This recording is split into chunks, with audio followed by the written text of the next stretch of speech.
Não sei aí na sua Bíblia, mas na minha, estamos na última página.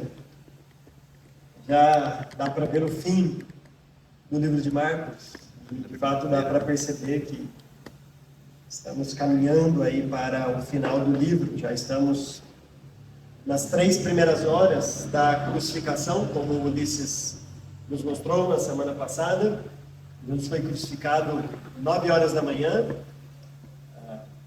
Ficou até meio-dia, as 3 primeiras horas, daquilo que os judeus chamavam a segunda até a terceira hora. O dia começava às 6 da manhã para eles. 6 da manhã era a hora zero. Aí 9 da manhã era a primeira hora e meio-dia era a segunda hora do dia.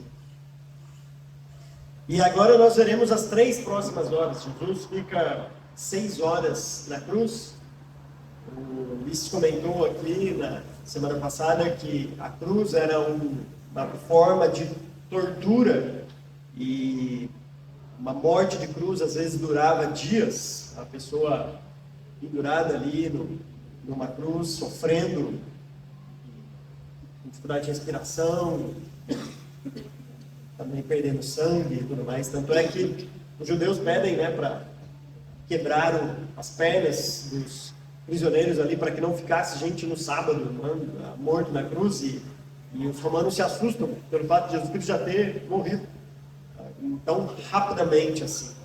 E isso obviamente reflete todo o sofrimento que ele teve na cruz, mas, e não só na cruz, mas tudo que ele passou ali. A morte na cruz foi o culminar de todo esse sofrimento, mas também mostra, como nós veremos hoje, que Jesus não simplesmente morreu, mas ele entregou a sua vida, ele quis morrer. Até na sua morte, ele estava no controle da situação, como nós veremos hoje. Nós veremos então do versículo 33 até o versículo 41. Eu vou ler aqui o trecho para vocês e depois começaremos a nossa exposição. O texto diz assim: versículo 33 até o versículo 41. Acompanhei. E houve trevas sobre toda a terra, do meio-dia às 3 horas da tarde. Por volta das 3 horas da tarde, Jesus bradou em alta voz: Eloi, Eloi, lama sabachthani, que significa: meu Deus, por que me abandonaste? Quando alguns dos que estavam presentes ouviram isso, disseram: ouçam, ele está chamando Elias. Um deles correu, embebeu uma esponja em vinagre, colocou-a na ponta de uma vara e deu a Jesus para beber. E disse: deixem, vejamos se Elias vem tirá-lo daí. Mas Jesus, com um alto brado, expirou. E o véu do santuário rasgou-se em 2 partes, de alto a baixo. Quando o centurião, que estava em frente de Jesus, ouviu o seu brado e viu como ele morreu, disse: realmente este homem era o Filho de Deus. Algumas mulheres estavam observando de longe. Entre elas estavam Maria Madalena, Salomé e Marta, mãe de Tiago, o mais jovem, e de José. Na Galiléia elas tinham seguido e servido a Jesus. Muitas outras mulheres que tinham subido com ele para Jerusalém também estavam ali. Até aqui somente, vamos orar mais uma vez. Senhor, nós estamos mais uma vez diante da Tua Palavra, do texto bíblico, inspirado por Ti, útil para o nosso crescimento, para a nossa edificação, para a exortação das nossas vidas, consolo também e esperança, em que a Tua Palavra nos confronte e atinja o objetivo pelo qual ela foi escrita, que é trabalhar realmente em nossas vidas, expondo e revelando quem é o Senhor, quem nós somos e tudo que o Senhor fez por nós, Deus, como nós veremos hoje. Muito obrigado. Em nome de Jesus Cristo que eu oro. Amém. O texto claramente pode ser dividido em 2 etapas aqui. No versículo 33 até o versículo 36, tem a morte de Jesus propriamente dita, o que aconteceu nessas últimas 3 horas, entre meio-dia ali e 3 da tarde, entre a segunda e terceira hora do dia. E além disso, você tem também ali do versículo 37 até o 41, as consequências da morte de Jesus. Então, primeiro trecho, a morte de Jesus em si. Segundo trecho, as consequências da morte de Cristo. Nós veremos 3 consequências aqui e depois tiraremos algumas lições. Há uma informação interessante logo no início aqui do nosso trecho. E propositadamente, pelo menos assim eu penso, Marcos inseriu esta informação entre aquilo que foi o final da pregação semana passada, do trecho passado, e daquilo que vem logo no versículo 34.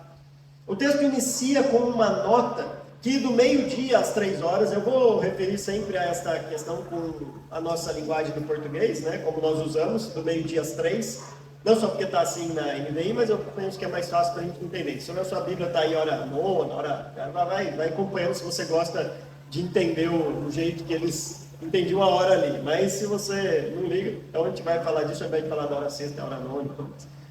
Então, da meio-dia às 3 da tarde, para a gente entender mais ou menos no nosso computador. Então, o texto diz, né, logo abre com essa nota de que houve trevas. Não é comum meio-dia, no momento mais escaldante do sol, um momento de trevas, um momento de escuridão. Obviamente, os críticos, né, os liberais, vão tentar mostrar que houve algum tipo de fenômeno natural que explicasse isso. Embora, mesmo que houvesse algum suposto fenômeno natural, tinha que ter uma coincidência tamanha a ponto de durar exatamente nas 3 últimas horas da crucificação de Cristo. Mas óbvio que não foi um fenômeno simplesmente natural. Por exemplo, um eclipse total, ele dura no máximo 10 minutos. O maior eclipse que já registrado durou 7 minutos e meio. Então, um eclipse total, que deixa aquele breu mesmo, você já participou, já viu algum assim, ele não dura mais do que 10 minutos. Eclipses parciais podem ser longos, mas estão longe de trazer trevas, de fato, escuridão para essa terra. Obviamente, o nome já diz, eles são parciais, eles trazem um tipo de penumbra, mas não escuridão. Mas aqui houve trevas, houve escuridão por 3 horas da morte de Cristo. Embora isso possa ser considerável um certo alívio divino para a pessoa de Cristo, imagina você meio-dia pendurado numa cruz, o tamanho do sofrimento e esse sofrimento intensificado como o sol escaldante. Então, obviamente, pode ser até considerado uma forma de consolo de Deus, dizendo, né, é como se estivesse dando um certo alívio para o final ali de tudo aquilo que Cristo estava enfrentando. Mas veja que o que o Ulisses falou no final da pregação passada, no final deste trecho, aliás, todo o trecho ali passado, todos estão zombando de Cristo. São os romanos, são os judeus, são os ladrões da cruz, todos estão zombando de Cristo. Veja que Marcos não fica nem preocupado em mostrar o arrependimento de um dos ladrões da cruz ali, de um dos malfeitores. Porque não era a intenção dele era simplesmente mostrar toda a zombaria que Cristo passou, e de fato, aqueles dois, no começo os dois ladrões estavam zombando de Cristo. E Marcos não conta o arrependimento de um desses. E toda esta zombaria que acontece aqui é como um prenúncio dessas trevas que vão cobrir a terra. Então essas trevas, elas entram aqui quase como um ato simbólico de tudo aquilo que estava acontecendo, da escuridão da mente das pessoas, da revelação da maldade dos seus corações. Não só como elas estavam cegas para aquilo que estava acontecendo, crucificando o próprio Senhor da Glória, de fato, o Rei dos Judeus, e escrito de maneira irônica ali por Pilatos, ou de maneira a confrontar os próprios fariseus, judeus, mas zombando dessa situação, caçoando da situação, se divertindo à custa da morte do Rei do universo, realmente. Então essas trevas, de alguma maneira, simbolizam, trazem essa ideia concreta de algo que estava acontecendo no coração das pessoas ali. Mas, por outro lado, Marcos coloca essas trevas entre aquilo que aconteceu antes, toda a zombaria, mas aquilo que vem depois também. Quando Jesus diz, a gente vai ver daqui a pouco, Eloi, Eloi, lama sabachthani, esse desprezo, esse abandono divino. Então, se as trevas simbolizavam ou traziam de maneira concreta a escuridão no coração das pessoas ali, mas também mostrava o horror daquela situação. Porque foi bem no final deste momento, né, neste momento todo de trevas, que Jesus exclama: meu Deus, por que me abandonaste? Porque é justamente neste momento que Jesus está trazendo sobre si o nosso pecado, e todo o nosso pecado. O nosso pecado que nós pecamos, nossos pecados que lidamos no nosso dia a dia, os nossos pecados futuros ainda, todos aqueles que são salvos em Cristo. Agora você imagina quanta gente, desde Adão até a última pessoa a ser salva, e todo este pecado de todas essas pessoas em Cristo, na cruz. E por isso Deus o abandona, e isso é exemplificado ou trazido de maneira concreta com essas trevas que aparecem. Imaginando as pessoas olhando aquela cena. Na verdade, daqui a pouco até alguém vai, de fato, por causa de tudo isso, reconhecer quem de fato Jesus é. Porque não era algo comum. Veja, a crucificação era um método relativamente comum de morte ali, embora fosse o mais cruel. Mas acontecia com uma certa frequência. Os romanos gostavam de usar os judeus como um exemplo para não ter rebeliões ou qualquer coisa do tipo. Você colocava ali eles como exposto ali para todo mundo que passasse, visse de fato a consequência de se rebelar contra o Império Romano. Mas uma crucificação desse tipo, com trevas durante 3 horas, de fato não era algo comum. Isso indicava realmente que, além da morte de uma pessoa, algo maior estava acontecendo ali, como nós sabemos de fato que estava. Qualquer filme, qualquer série, qualquer representação da morte de Cristo nunca vai conseguir expressar de fato aquilo que foi mais grave em toda essa situação. Não tem como a gente expressar isso de maneira artística, não é possível fazer isso.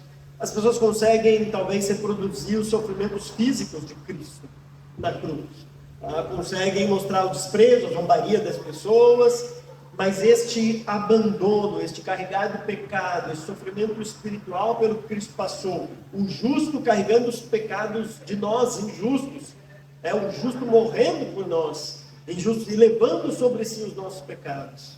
Isso de fato é algo que nós nem conseguimos sonhar e pensar, toda a aflição, a dor que ele sentiu por carregar os nossos pecados e, consequentemente, por causa disso, ser abandonado pelo Pai. Por isso que o texto diz, então, que houve trevas sobre toda a terra, do meio-dia às 3 horas da tarde. Interessante que o texto também mostra que as trevas não foram apenas um momento ali sobre Jerusalém, tudo que estava acontecendo. Imagina a pessoa que está a uma quantidade significativa de distância ali de Jerusalém, sem muito saber o que estava acontecendo ali, e do nada, meio-dia até 3 da tarde, contando com o fuso horário de onde ele está, por 3 horas fica tudo escuro e trevas cobrem agora, e ele sem talvez saber muito do que estava acontecendo a quilômetros de distância lá em Jerusalém. Mas isso mostra que a morte de Cristo teve uma abrangência realmente universal. Não só no perdão dos pecados de todos os salvos ao redor do mundo, e não só daqueles que estavam concentrados ali, mas também da restauração de todas as coisas. A morte de Cristo é aquilo que proporciona mesmo a restauração de tudo, inclusive da natureza, como Paulo vai dizer em Romanos capítulo 8, embora ela ainda aguarde a consumação disso tudo. Mas a morte de Cristo é um evento que restaura tudo, e por isso que as trevas não foram apenas locais. Trevas cobriram toda a terra. Se trevas cobriram toda a terra, e nós sabemos que o fuso horário faz com que hoje seja dia em um lugar e noite em outra, significa que até quem estava de noite experimentou essas trevas. Veja, não foi simplesmente uma escuridão como nós experimentamos agora de noite. Foi aquela escuridão mais assustadora. Sabe quando está noite, está nublado, você não vê uma estrela no céu, você não vê a lua, você não vê nada, e você sai na rua e fala assim, gente, hoje parece que está mais escuro do que o usual para uma noite. E fica até esquisito o tempo de tão escuro que está. Agora você imagina isso com todo este ar espiritual das trevas realmente simbolizando tudo isso. Ou seja, não é simplesmente ficar de noite, é algo mais forte realmente do que isso, mais intenso. A gente não tem como realmente imaginar isso, mas essas são as trevas que cobriram aquelas 3 horas. Por volta então, versículo 34, das 3 horas da tarde, Jesus bradou em alta voz, Eloi, Eloi, lama sabachthani, que significa, meu Deus, por que me abandonaste? Isso é uma citação do Salmo 22, o salmo que já foi, inclusive, citado aqui pelo Luiz na pregação passada. Esse salmo ele é muito reverberado, inclusive, em toda esta crucificação, e nós veremos também mais citações e mais reflexos dele aqui nesta mensagem. Mas é a transcrição das primeiras 3 palavras do primeiro versículo na nossa Bíblia, mas do segundo versículo na Bíblia hebraica. Né? No hebraico, esse versículo está em segundo ali, mas na nossa Bíblia em português está no primeiro versículo. As 3 primeiras palavras em aramaico. Em hebraico, as 2 primeiras são praticamente iguais, a terceira é um pouco diferente. Essa repetição de Eloi, Eloi, meu Deus, é a terceira palavra diferente, mas em aramaico é isso. Agora é interessante que Marcos faz questão aqui de deixar registrado o que Jesus falou. Veja, isso é uma das poucas vezes que isso acontece na Bíblia. É um dos poucos registros que nós temos das palavras de fato ditas por Jesus. Porque Jesus conversava em aramaico com as pessoas, provavelmente às vezes em hebraico, dependendo do que ele estava falando, mas no Novo Testamento que nós temos está registrado em grego. Então Jesus falava em aramaico, conversava em aramaico ou em hebraico, só que os registradores ali que eles estavam escrevendo ouviam isso e passavam para outra língua. Há uma teoria de que Mateus foi escrito primeiro em hebraico, mas mesmo assim o que nós temos é grego. Só que em alguns momentos bem pontuais, do tipo Talita Cumi, lembra? Menina, levante-se. E esse aqui, o autor faz questão de deixar o texto em aramaico.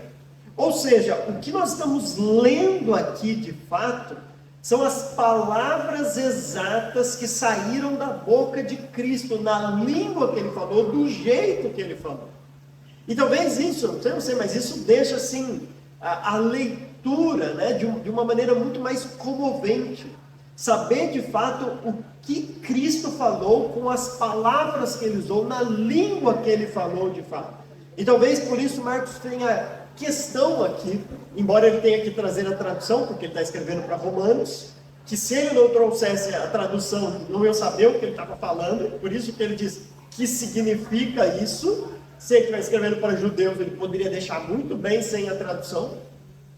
Mas mesmo os leitores dele não sabendo o que significa, como muitos de nós também não saberíamos se não tivesse a tradução, ele faz questão de deixar as palavras que Cristo disse.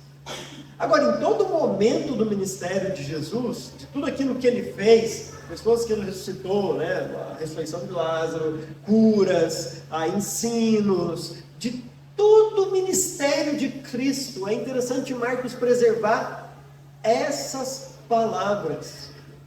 É como se Marcos estivesse selecionando aquilo que é mais importante e crucial de todo o ministério de Cristo. Quando a gente olha tudo aquilo que Cristo fez nos 3 anos, de fato é impressionante a quantidade de milagres, quantidade de cura, de sinais nessa terra e tudo aquilo que ele fez. Mas isso de nada valeria se não chegasse a este momento. E por outro lado, se tivéssemos somente este momento, se ele não tivesse curado ninguém, se ele não tivesse feito nenhum milagre, mas feito isso que ele veio fazer, era suficiente. Ou seja, tudo aquilo que Cristo fez, de fato é interessante para mostrar prenúncios para a gente de como vai ser o reino. No reino não vai ter doenças, no reino não vai ter morte, na vinda do reino não vai ter total controle sobre a natureza, que Ele vai estar reinando, dominando sobre todas as coisas. Então, tudo isso é um prenúncio de como vai ser esta vida governada por Cristo de fato. E isso é bom para a gente, mas isso não é o principal. O que Marcos considera a essência daquilo que é o Evangelho de Cristo, que ele começou lá no primeiro versículo, lembra? O Evangelho de Jesus Cristo. E ele faz questão de, por isso, deixar os termos do jeito que Cristo falou, é exatamente o seu último brado, as suas últimas palavras na cruz, pelo menos a registrada por Marcos aqui, do abandono de Cristo. Então, é estas palavras, Eloi, Eloi, lama sabachthani, meu Deus, por que me abandonaste? Agora, essas palavras citadas na cruz, se você juntar todos os evangelhos, dão 7 frases. 7 vezes que Jesus falou algo na cruz. E é interessante como cada evangelista separa algumas palavras. Veja, nenhum fez questão de registrar todas as vezes exaustivas que Jesus falou na cruz. Você precisa juntar todas elas. Por exemplo, Pai, perdoa-lhes porque não sabem o que fazem, está consumado, meu Deus, por que me abandonaste, a conversa com o ladrão na cruz. Ou seja, todas essas falas, você tem que pegar cada evangelista e juntar para saber tudo que Jesus falou. Mas a grande questão é, por que todas essas frases, Marcos só registra essa? Marcos só cita o abandono de Cristo aqui. É porque Marcos está de fato representando um servo sofredor. E ele está mostrando que isso foi o ápice do sofrimento de Cristo. Esta frase dita por Jesus revela para a gente aquilo que foi o maior sofrimento dele. E como a intenção de Marcos é apresentar Cristo como um servo sofredor, esta frase basta. A conversa com o ladrão da cruz não importa para ele, está consumado não importa, essas coisas não importam. O que importa para Marcos, o propósito dele, mostrando que Cristo é o servo sofredor, é justamente a frase que mais revela este sofrimento. Meu Deus, por que me abandonaste? Citação do Salmo 22. O último ponto desse texto que eu quero abordar é o fato de que, como Cristo, à beira da morte, cita as Escrituras. Isso é possível aquele que tem o coração voltado realmente para Deus e sua palavra. Talvez qualquer um na beira da morte, ou espero que não, né? A gente falaria tantas coisas, tantas coisas que poderiam vir à nossa mente. Quer seja uma declaração de amor para alguém que você gosta, né? Você sabe que está morrendo e fala assim, olha, lembra que eu te amo, cuida dos meus filhos, sabe? Aquela coisa toda, né? Poderiam falar uma coisa assim, talvez alguns falariam assim, eu não quero ir, agora não, sei lá, qualquer coisa assim, né?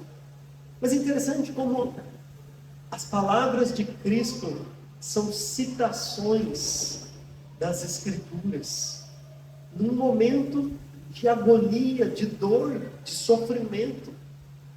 E Cristo está citando o Salmo 22 neste momento.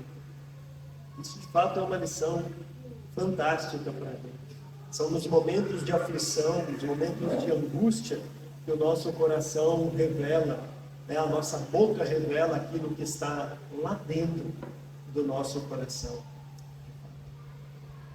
O texto então continua no versículo 35. Quando alguns dos que estavam presentes ouviram isso, disseram, ouça, ele está chamando Elias. Na verdade, a palavra chamar aqui pode ser traduzido por falar também. Ele está pronunciando, falando o nome de Elias, ou também ele está chamando por Elias. Como eles dizem, vamos ver se Elias vem salvá-lo, pode ser que eles estão dizendo, ele está chamando Elias, socorro, está chamando reforço para ver se ele consegue ser salvo desta situação.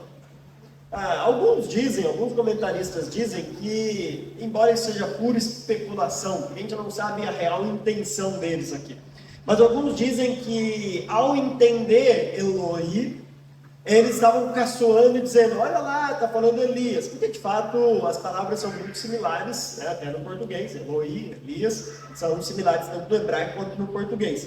Então, alguns, sei lá, eles entenderam, mas estavam caçoando, seguindo a zombaria que precedeu a esse texto. Alguns dizem, não, são os romanos, porque na verdade você vê que nem descreve quem são esses que fazem isso. Então, alguns dizem, não, eles não sabiam aquela língua, e ao ouvir Eloi, entenderam Elias. E dizem, opa, parece que ele está chamando Elias ali, alguma coisa do tipo. A gente não sabe o motivo disso. Do mesmo jeito, a gente não sabe o motivo ou a intenção deste embebedar, deste molhar uma vara, né, com uma esponja, um vinagre, colocar na ponta de uma vara e dar a Jesus. Alguns dizem que isso era uma forma de intensificar o sofrimento de Cristo, mas também alguns diziam que isso era uma forma de aliviar o sofrimento de Cristo. Este vinagre aqui usado era um tipo de bebida muito barata, usada pelos romanos, tipo aquela chapinha. Sabe, aquilo que você vai beber e é certeza de uma dor de cabeça, uma enxaqueca, 5 minutos depois de você tomar um cálice de chapinha ou qualquer outro desses vinhos aí, né? Tinha aqueles que vendiam de galão antigamente, vocês lembram? No mercado, e um galão que era tiro e queda, né? Era tomar e vinha uma dor de cabeça. Então era essas bebidas bem assim, baratas e ruins. Alguns dizem, ó, por ser barato e ruim, eles estavam dando para intensificar a dor, dando algo ruim de Jesus, para prejudicá-lo mais ainda e continuar a zombaria. Alguns dizem, não, ele está dando uma bebida, um vinagre, esse vinho de vinagre, é tipo um álcool mais barato, assim, né, mais acessível ali para todo mundo, ruim, mas como uma tentativa do que tinha ali para aliviar a dor. Mas veja, todas essas coisas são especulação. Porque, na verdade, o papel de Marcos aqui é simplesmente mostrar algo. O Salmo 22, mais uma vez, sendo cumprido. Este salmo reverbera por todo lugar. Mais do que ficar especulando a intenção deles, o que eles queriam com isso, né, era uma intenção boa ou ruim, eles estavam bem intencionados ou não, isso pouco importa. O que importa, de fato, é mostrar que o Salmo 22 está transbordando em tudo aquilo que está acontecendo aqui. Dá uma olhada lá no Salmo 22. Eu vou ler agora um versículo 15, que é, de fato, isso está acontecendo, e eu vou terminar a mensagem lendo outros versículos do Salmo 22 também.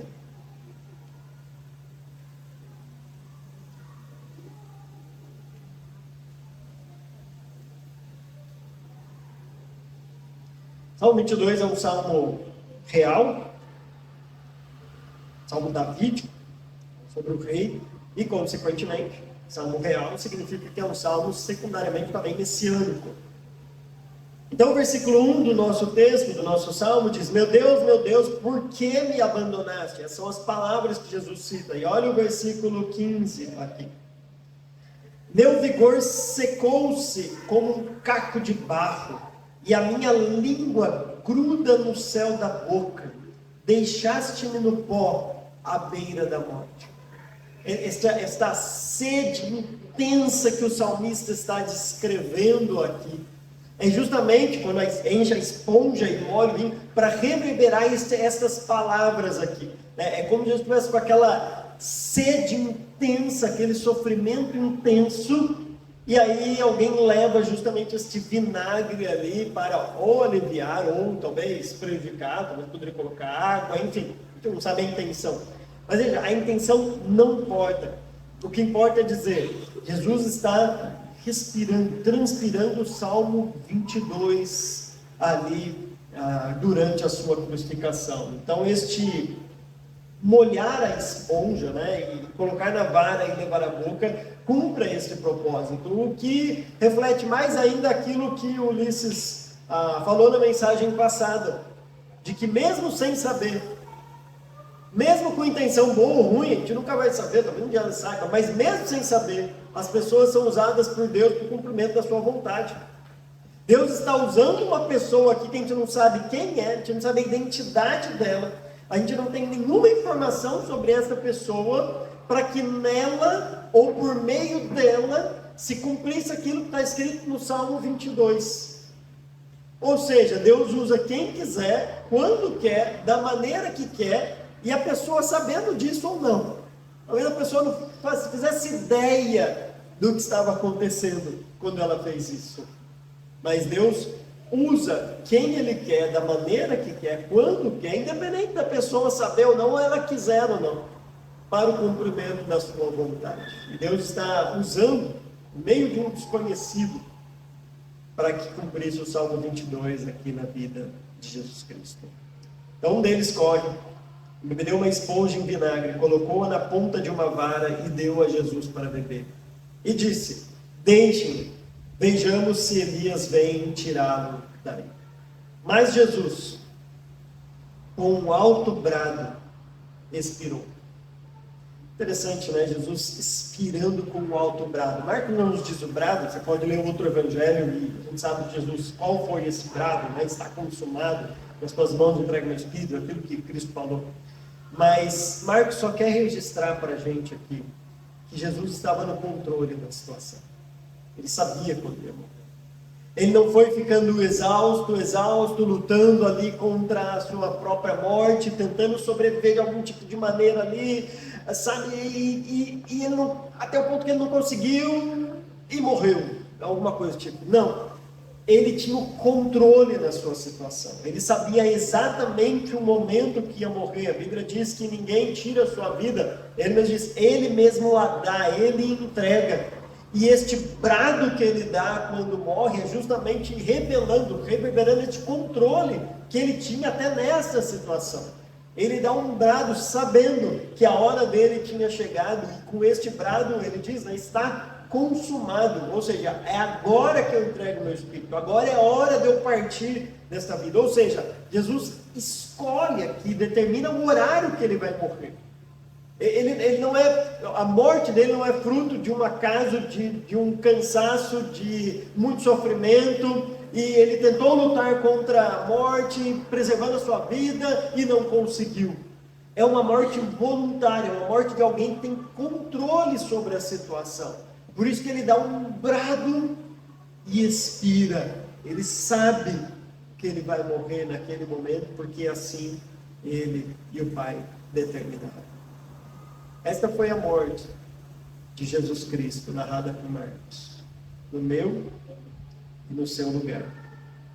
Agora vem as consequências da morte de Cristo. Versículo 38 até o 41. Primeira consequência que Marcos vai registrar aqui, versículo 38. E o véu do santuário rasgou-se em duas partes, de alto a baixo. Existia de fato alguns véus, alguns panos, tecidos no santuário. O citado por Marcos aqui é o tecido que separava o lugar santíssimo, ou o lugar santo dos santos. Aquele lugar que o sumo sacerdote apenas adentrava uma vez por ano para fazer a expiação pelo pecado do povo, renovando a aliança, renovando o pacto com Israel. Diz a lenda, né, diz a literatura secular, que amarrava um sininho nele, porque ele tivesse entrado lá e Deus rejeitasse a vida dele e tudo mais. E ninguém podia entrar lá para tirar ele de lá. Ele ia morrer, se Deus rejeitasse, e ninguém podia entrar, então puxava ele assim e tudo mais, se o sininho parasse de tocar. Isso está nos escritos judaicos, né, fora das escrituras. Mas, de fato, só ele podia entrar uma vez por ano neste lugar do Santo dos Santos. Esse lugar existia tanto lá no tabernáculo, depois no templo. Então o templo ali contava com este lugar e este véu que separava este lugar. E aí Marcos fez questão de registrar para a gente que o véu foi rasgado de alto a baixo. Ou seja, do mesmo jeito que as trevas não foram simplesmente um fenômeno da natureza, o rasgar do véu também não foi simplesmente uma obra humana de alguém que foi lá e desfiou no comecinho e vai puxando aquele tecido e rasgando de baixo para cima. Mas foi do alto a baixo, ou seja, Marcos está mostrando realmente que foi uma obra divina, que foi Deus o responsável por rasgar aquele véu. Agora, por que o véu foi rasgado? Porque uma vez rasgado, você não só consegue olhar o que tem lá dentro, como consegue livremente entrar no Santo dos Santos. A comunhão reestabelecida com Deus na morte de Cristo. Aquilo que acontecia no jardim do Éden, Deus caminhando com o homem. Lembra quando terminava batia a brisa suave do dia e Deus estava caminhando com o homem, né, quando Adão peca. Aquilo que acontecia tão claramente no jardim, aquela comunhão tão íntima, da qual o homem é expulso quando ele peca, é reestabelecida. Aquele acesso aos santos dos santos que simbolizava a presença de Deus, a comunhão com Deus. A consequência imediata da morte de Cristo está feito. A comunhão foi reestabelecida. Agora a gente pode ter uma comunhão plena com Deus, porque a obra de Cristo foi realizada, feita, consumada na cruz. Por isso que Marcos registra esta primeira consequência: o caminho está aberto até os santos dos santos. E daqui a pouco eu vou trazer uma implicação sobre isso.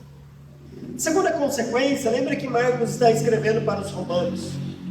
E é por isso que ele vai registrar o que um romano disse aqui, um centurião.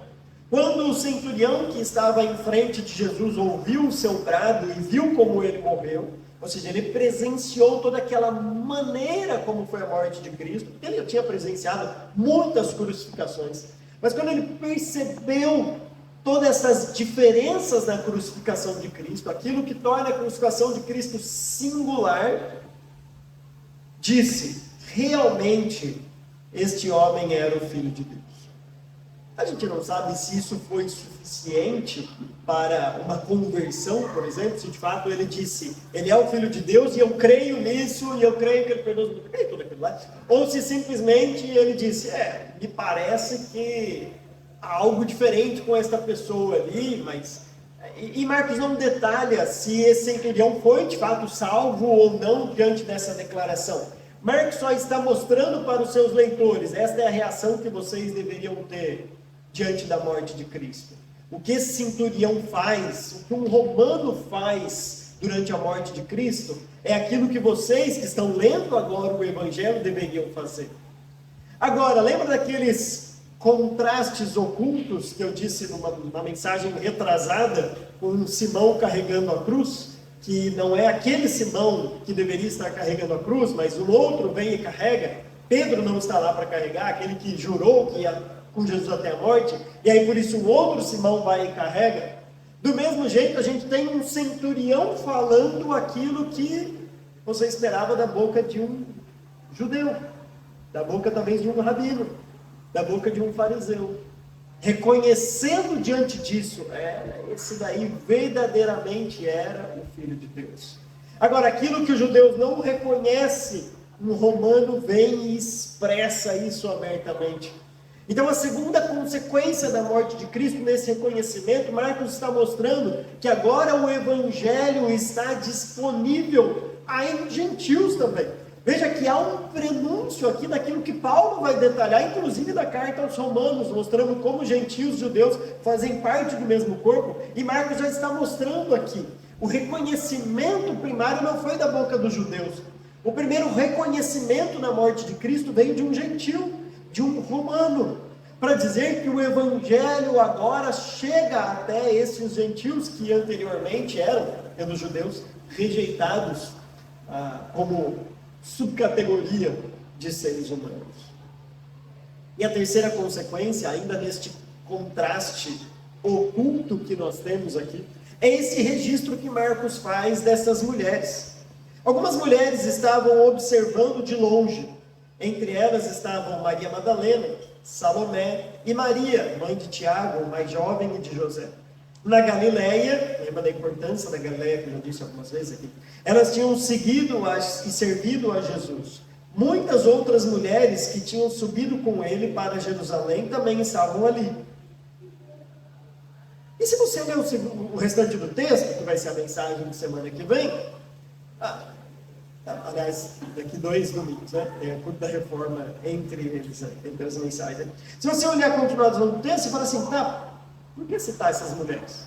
Você espera, vai falar alguma coisa dessas mulheres, né? Citou as mulheres para falar alguma coisa sobre elas, mas não fala nada, é só isso. É só para dizer que essas mulheres e algumas outras estavam ali, seguindo de longe. Mas a grande pergunta é: e os discípulos? Não era para também falar? Lembra aqueles 11 Judas já tinha se matado. Lembra aqueles 11? Eles também estavam ali de longe, eles estavam ali observando, eles estavam ali por perto. Mas lembra, desde que Jesus é preso, desde aquela cena lá do Getsemane, você não encontra mais os discípulos aqui. Você tem lá Pedro negando Jesus Cristo, mas os outros você não tem mais registro deles. Todos abandonaram, todos saíram. Marcos nem registra que João estava aqui perto, porque a gente sabe que ele estava ali por perto, naquela conversa com Maria, ele é teu filho, e João é tua mãe, tudo mais. Mas Marcos está mostrando para a gente a situação de abandono dos discípulos. Jesus foi abandonado pelo Pai por causa dos pecados e abandonado pelos seus discípulos também, para mais uma vez mostrar e registrar aqui para a gente a decadência dos discípulos durante o Evangelho de Lucas. Mas tudo isso nos preparando para a grande transformação que vai acontecer na vida deles, depois que eles realmente entenderem tudo aquilo que Cristo fez na sua morte e na sua ressurreição. Isso vai acontecer, mas aqui eles estão ausentes, eles abandonam o seu mestre no momento de maior necessidade de sofrimento de Cristo, que é a morte. Cristo aqui está entregando a sua vida exatamente também por aqueles que o abandonaram e ia depois transformar a vida deles. Deixa eu terminar com algumas lições aqui para a gente. A primeira lição para nós, salvos que estamos aqui, é justamente a obra de Cristo e a eficácia desta obra em nossas vidas. Irmãos, nós deveríamos ter isso em mente diariamente nos nossos corações, nos nossos pensamentos, lembrando de textos como esse todos os dias, porque é exatamente este ápice do Evangelho, a morte de Cristo, que transformou as nossas vidas. Irmãos, nós iríamos para o inferno, para a condenação eterna, se não fosse este ato sacrificial de Cristo. A gente pode ver a nossa vida buscando riquezas, buscando conforto, viagens, edificar família, todas as coisas que são boas. Mas lembre, se você não fosse alcançado por esta obra de Cristo na cruz, tudo isso seria fútil, seria em vão, não teria valor nenhum, porque a gente ia morrer e ia passar toda a eternidade no inferno. Eu imagino que todos aqui que estão, eu espero isso, possam ter a convicção de que, de fato, essa obra de Cristo nos alcançou. Mas se houver alguém que ainda não tem esta convicção, saiba que de tudo que nós podemos ter, buscar ou ser nessa vida, nada disso faz sentido a parte da obra de Cristo. Nada disso importa se a obra de Cristo não for aplicada aos nossos corações. Isso não é somente o ápice do Evangelho, isso deveria ser o ápice das nossas vidas, aquilo que nós mais valorizamos, aquilo por quem nós e pelo qual nós vivemos de fato e nos movemos. A obra de Cristo deveria ser lembrada e reverberada em nossos corações diariamente, ao acordarmos, antes de dormirmos, e lembrarmos daquilo que Cristo fez por nós. Talvez isso seja uma das maiores ferramentas e das melhores ferramentas contra a nossa luta contra o pecado. A segunda aplicação que eu queria dar, abre lá em Hebreus capítulo 10. Hebreus capítulo 10.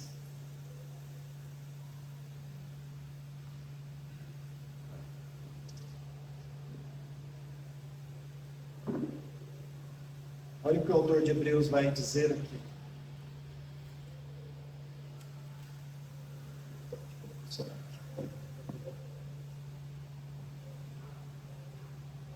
A partir do versículo 19 de Hebreus capítulo 10.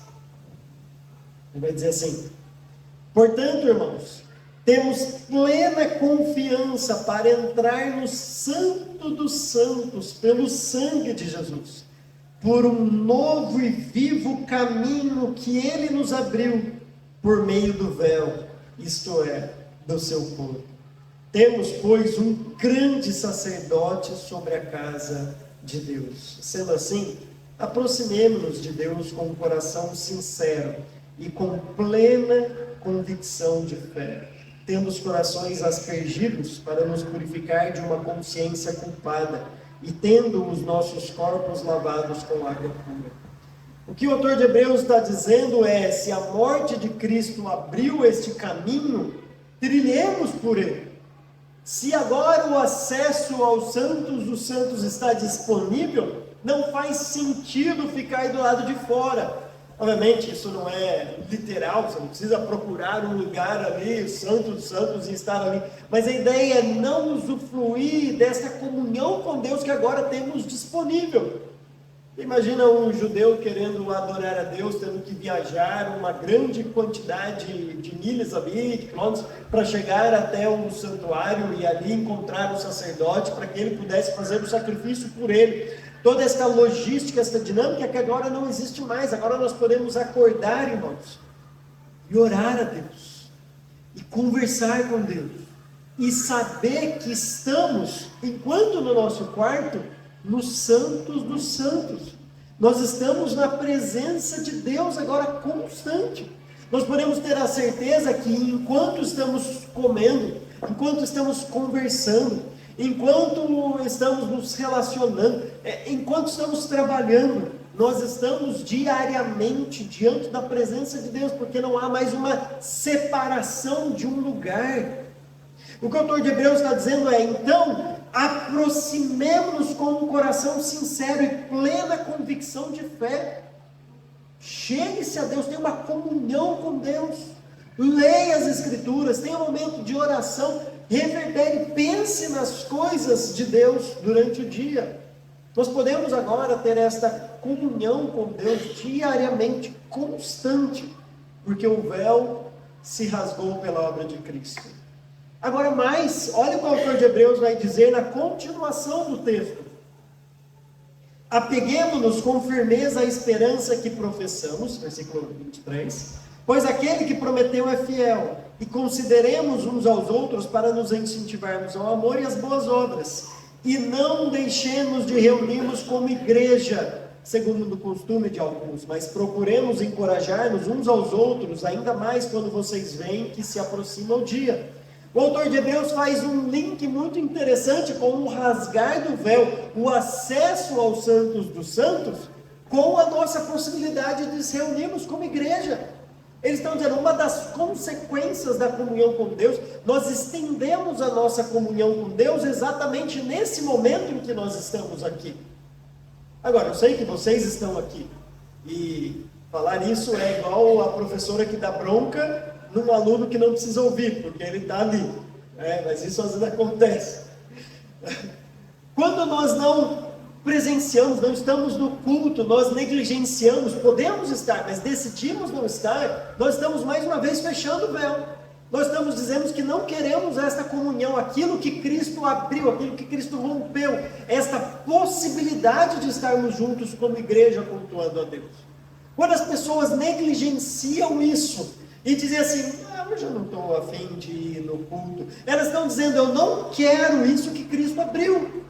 Eles estão deixando de se reunir como igreja, como era o costume de alguns. Aquilo que o autor de Hebreus está fazendo. A gente não pode fazer isso. Por quê? Porque Cristo abriu um novo caminho. Aquilo que era um privilégio para o sumo sacerdote fazer uma vez por ano. Imagina ele ficar o ano inteiro aguardando entrar na presença de Deus, no Santo dos Santos. Agora a gente pode fazer isso, mas não só de maneira individual ou familiar nas nossas casas, embora isso é uma realidade, mas como igreja também.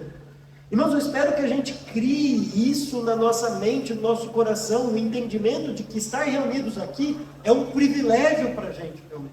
Eu sei que com a facilidade agora, e com cultos todos os domingos, você pode ter culto de quarta, culto de sábado, culto domingo de manhã, culto domingo à noite, acaba que este privilégio é banalizado e as pessoas agora dizem, hoje choveu muito no dia e eu prefiro não ir. Hoje aconteceu isso e eu prefiro não estar. E a gente acaba banalizando e não valorizando este privilégio que nós temos de reunir como igreja e adorar a Deus. Nós estamos aqui nos santos dos santos, diante da presença dele. Eu espero que a gente valorize isso, irmãos. Estarmos juntos para cultuar e exaltar o nosso Deus. E por fim, abra o Salmo 22 mais uma vez. Eu quero terminar só lendo esses versículos. Porque o Salmo 22 foi reverberado em toda a crucificação. O Luiz falou dele na semana passada. Eu citei 2 vezes aqui. Ele aparece no texto. E eu penso que isso é um indício que o autor está nos mostrando. Volte para o Salmo 22 e veja como ele termina. Porque o Salmo sim é citado em todo esse sofrimento de Cristo. O salmista está dizendo, meu Deus, o Senhor me abandonou. Mas olha como ele termina. O Salmo não termina com este abandono. O Salmo não termina com esta derrota. Olha a maneira que o Salmo termina. Eu vou ler para vocês, eu só vou ler a partir do versículo 22. Proclamarei o teu nome a meus irmãos. Na assembleia te louvarei. Louvem-me, vocês que temem o Senhor. Glorifiquem-no, todos vocês, descendentes de Jacó. Tremam diante dele, todos vocês, descendentes de Israel. Pois não menosprezou, nem repudiou o sofrimento do aflito, não escondeu dele o rosto, mas ouviu o seu grito de socorro. De ti vem o tema do meu louvor, na grande assembleia, na presença dos que te temem, cumprirei os meus votos. Os pobres comerão até ficarem satisfeitos. Aqueles que buscam o Senhor o louvarão. Que vocês tenham vida longa. Todos os confins da terra se lembrarão e se voltarão para o Senhor. E todas as famílias das nações se prostrarão diante dele. Pois do Senhor é o reino. Ele governa as nações. Todos os ricos da terra se banquetearão e o adorarão. Haverão de ajoelhar-se diante dele. Todos os que descem ao pó, cuja vida se esvai, a posteridade o servirá. Gerações futuras ouvirão falar do Senhor.